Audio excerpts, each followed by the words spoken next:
Alright, today we're going to learn how to paint the watermelon.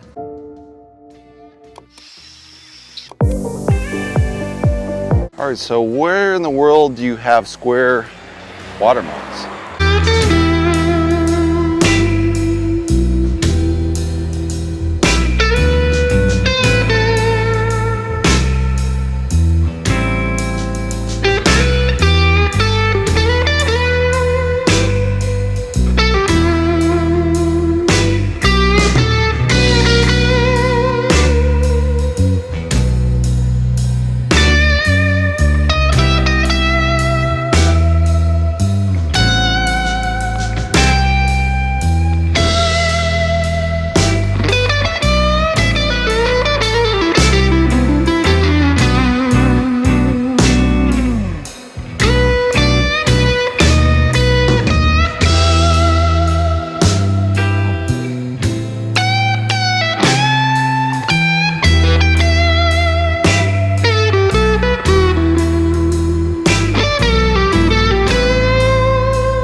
For the first layer on this inktense painting, we laid in kind of the watermelon, the basic shape, basic color, kind of used a little darker greens around the edges to kind of give that volume.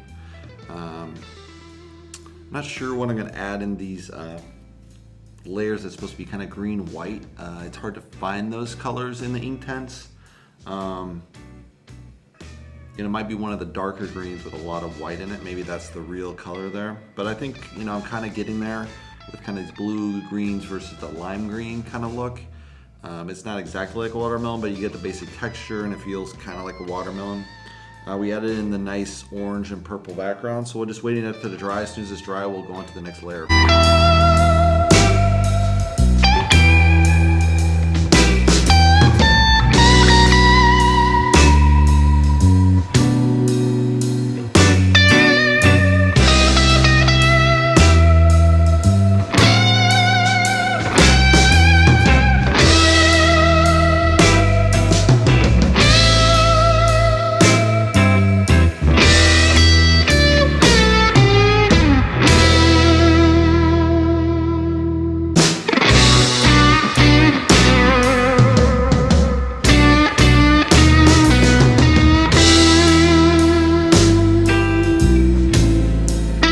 So the question was, where do you get square watermelons? So in 1978, Yokomuki Ono in Japan, she created a square watermelon because they had real size restrictions in the apartments. So the smaller refrigerators, if you put a square watermelon, it would fit obviously more.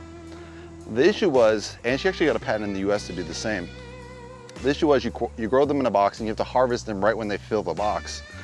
And when you harvest them that way, you actually harvest them before they're edible, and so they don't taste good.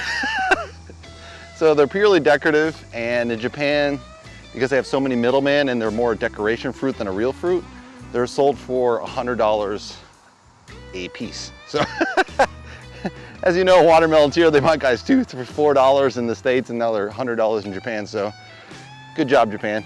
That's my question of the day. All right, so we just finished the painting, so let's take a closer look.